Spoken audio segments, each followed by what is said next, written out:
Kisah ini adalah kisah seorang nabi yang memiliki keistimewaan yang sangat di sisi Allah Subhanahu wa Ta'ala. Beliau dijuluki sebagai bapaknya para nabi. Allah menghormati Ibrahim dengan penghormatan yang khusus. Allah menjadikan agamanya sebagai agama tauhid yang murni dan suci, dan Dia menjadikan akal sebagai alat penting dalam menilai kebenaran bagi orang-orang yang mengikuti agamanya. Allah Subhanahu wa Ta'ala berfirman, "Dan tidak ada yang membenci kepada agama Ibrahim, melainkan orang yang memperbodoh dirinya sendiri, dan sungguh kami telah memilihnya di dunia, dan sesungguhnya dia di akhirat benar-benar termasuk orang yang saleh." Quran Surah Al-Baqarah ayat 130. Allah memuji Ibrahim dalam firman-Nya, "Sesungguhnya Ibrahim adalah seorang imam yang dapat dijadikan teladan lagi patuh kepada Allah dan hanif, dan sekali-kali bukanlah dia termasuk orang-orang yang mempersekutukan Tuhan." Quran Surah An-Nahl ayat 120. Ini semua merupakan bukti janji Allah kepadanya, di mana Dia tidak mengutus seorang nabi kecuali datang dari keturunannya. Dia menjadikannya sebagai imam bagi manusia dan menganugerahkan pada keturunannya kenabian dan penerimaan kitab wahyu. Oleh karena itu, kita dapati bahwa setiap nabi setelah Nabi Ibrahim alaihissalam adalah anak-anak dan cucu-cucunya. Allah berfirman, "Sesungguhnya Ibrahim itu benar-benar seorang yang penyantun lagi penghibah dan suka kembali kepada Allah." Quran Surah Hud ayat 75.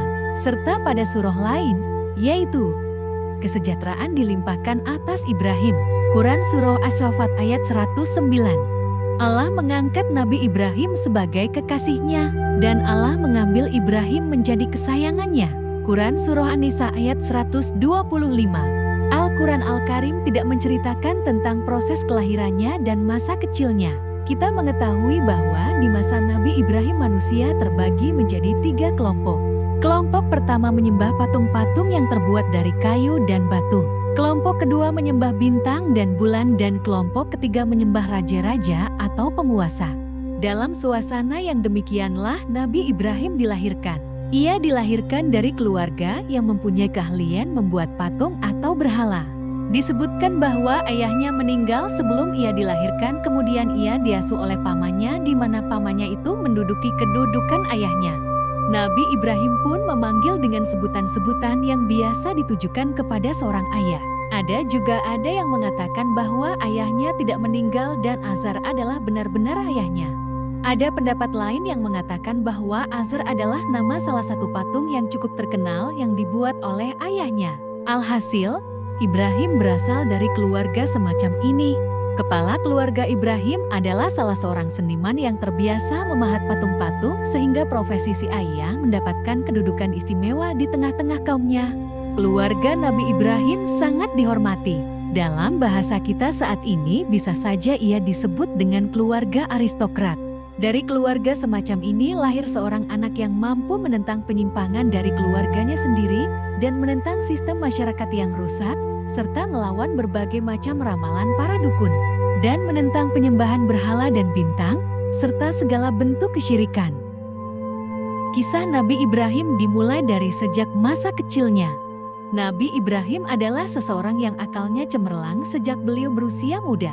Allah menghidupkan hatinya dan akalnya dan memberinya hikmah sejak masa kecilnya.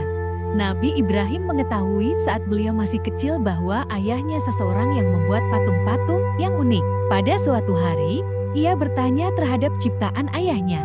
Ayahnya memberitahunya bahwa itu adalah patung-patung dari Tuhan. Nabi Ibrahim sangat keheranan melihat hal tersebut, kemudian timbul dalam dirinya melalui akal sehatnya penolakan terhadapnya. Uniknya, Nabi Ibrahim justru bermain-main dengan patung itu saat ia masih kecil. Bahkan terkadang ia menunggangi punggung patung-patung itu seperti orang-orang yang biasa menunggang keledai dan binatang tunggangan lainnya. Pada suatu hari, ayahnya melihatnya saat menunggang punggung patung yang bernama Marduh. Saat itu juga ayahnya marah dan memerintahkan anaknya agar tidak bermain-main dengan patung itu lagi.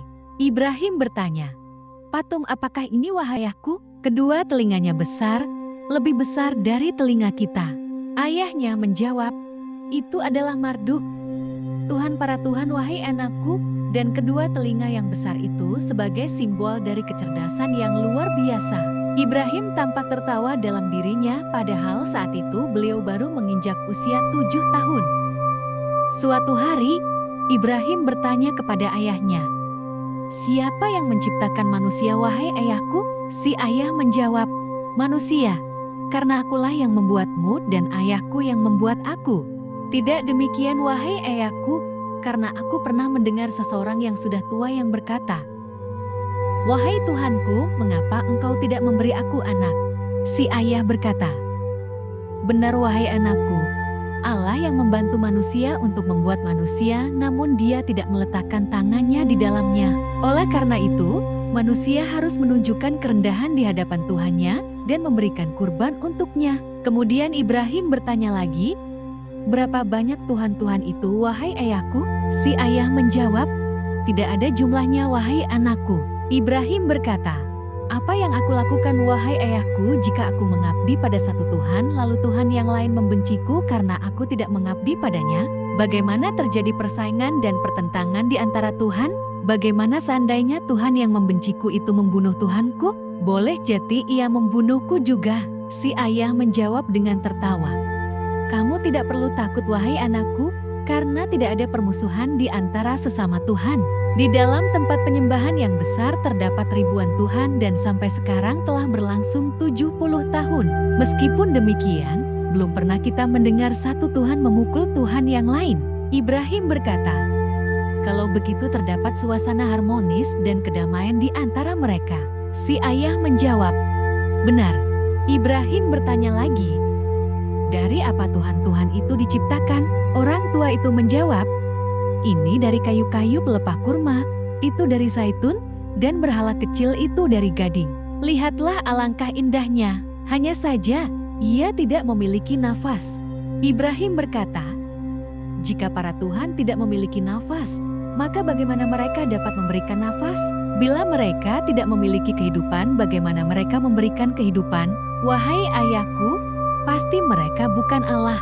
Ibrahim berkata, "Wahai ayahku, jika para Tuhan membantu dalam penciptaan manusia, maka bagaimana mungkin manusia menciptakan Tuhan? Jika para Tuhan diciptakan dari kayu, maka membakar kayu merupakan kesalahan besar. Tetapi katakanlah, wahai ayahku, bagaimana engkau menciptakan Tuhan-Tuhan dan membuat baginya Tuhan yang cukup baik?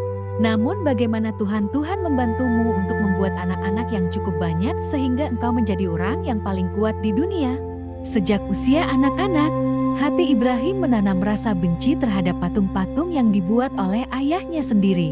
Ibrahim tidak habis mengerti bagaimana manusia yang berakal membuat patung-patung dengan tangannya sendiri, kemudian setelah itu ia sujud dan menyembah terhadap apa yang dibuatnya. Ibrahim memperhatikan bahwa patung-patung tersebut tidak makan dan minum dan tidak mampu berbicara. Bahkan seandainya ada seseorang yang membaliknya, ia tidak mampu bangkit dan berdiri sebagaimana asalnya. Bagaimana manusia membayangkan bahwa patung-patung tersebut dapat mendatangkan bahaya dan memberikan manfaat? Pemikiran ini banyak merisaukan Ibrahim dalam tempo yang lama. Apakah mungkin semua kaumnya bersalah sementara hanya ia yang benar? Bukankah yang demikian ini sangat mengherankan? Kaum Nabi Ibrahim mempunyai tempat penyembahan yang besar yang dipenuhi berbagai macam berhala. Di tengah-tengah tempat penyembahan itu terdapat mihrab yang diletakkan di dalamnya patung-patung yang paling besar. Ibrahim mengunjungi tempat itu bersama ayahnya saat ia masih kecil. Ibrahim memandang berhala-berhala yang terbuat dari batu-batuan dan kayu itu dengan pandangan yang menghinakan. Hal ini sangat mengherankan masyarakat pada saat itu karena saat memasuki tempat penyembahan itu, mereka menampakkan ketundukan dan kehormatan di hadapan patung-patung. Mula-mula pemandangan tersebut membuat Ibrahim tertawa, kemudian lama-lama Ibrahim marah. Bahkan mereka menangis dan memohon berbagai macam hal. Seakan-akan patung-patung itu mendengar apa yang mereka keluhkan dan bicarakan. Ayah Ibrahim tidak menginginkan apa-apa kecuali agar Ibrahim memberikan penghormatan kepada patung-patung itu, namun ia selalu mendapati Ibrahim menentang dan meremehkan patung-patung itu. Bahkan ayah Ibrahim ingin Ibrahim menjadi dukun saat ia besar kelak. Pada suatu hari Ibrahim bersama ayahnya masuk di tempat penyembahan itu. Saat itu terjadi suatu pesta dan perayaan di hadapan patung-patung.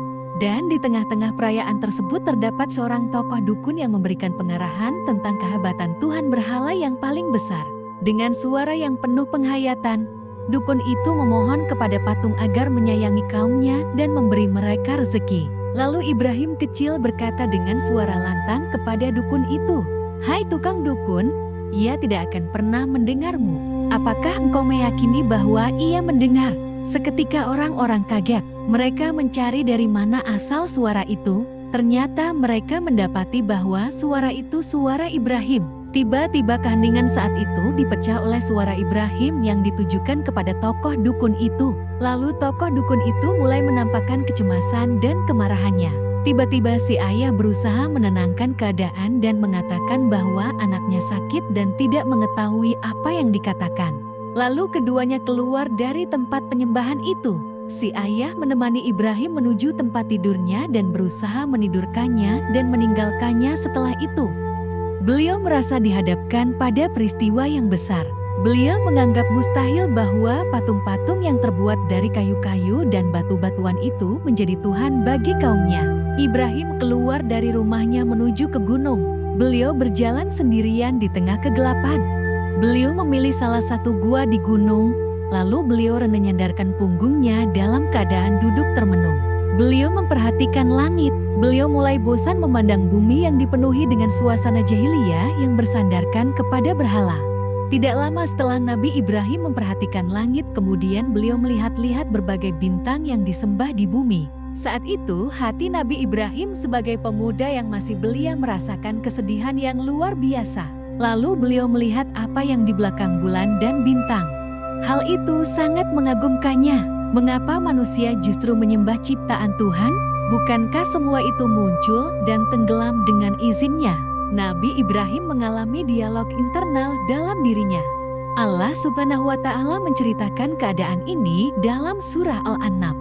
Dan ingatlah di waktu Ibrahim berkata kepada bapaknya Azar, "Pantaskah kamu menjadikan berhala-berhala sebagai Tuhan-Tuhan? Sesungguhnya aku melihat kamu dan kaummu dalam kesesatan yang nyata."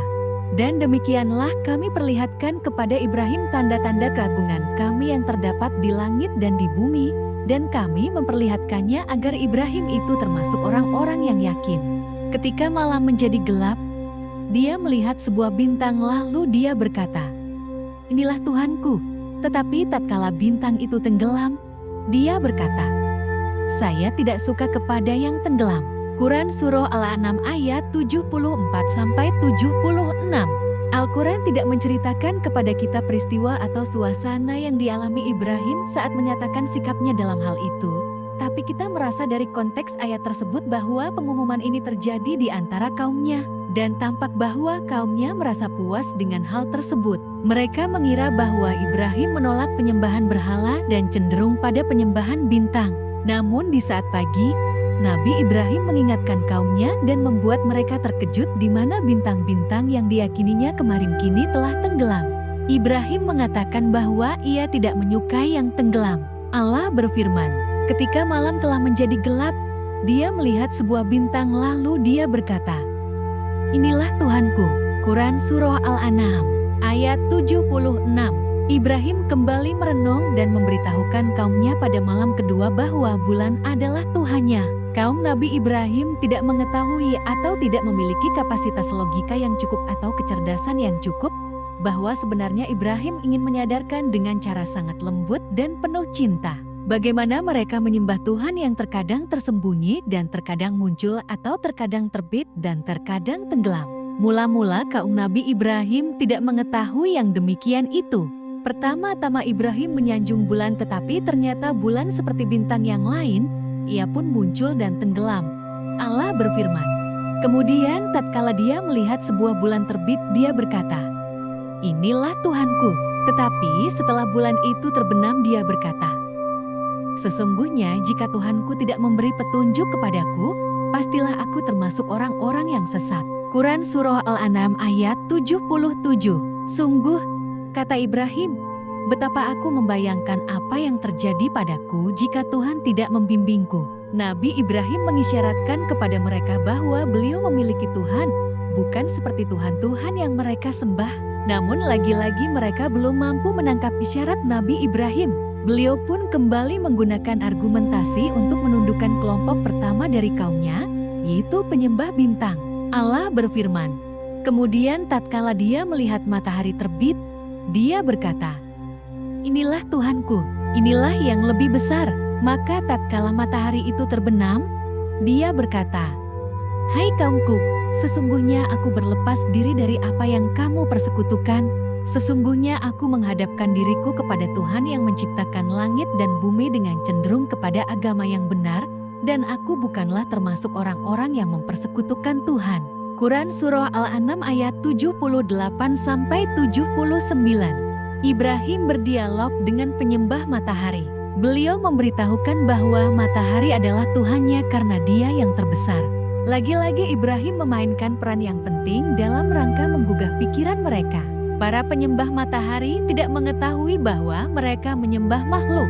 Jika mereka menyembah makhluk karena memang besar, maka Allah Maha Besar.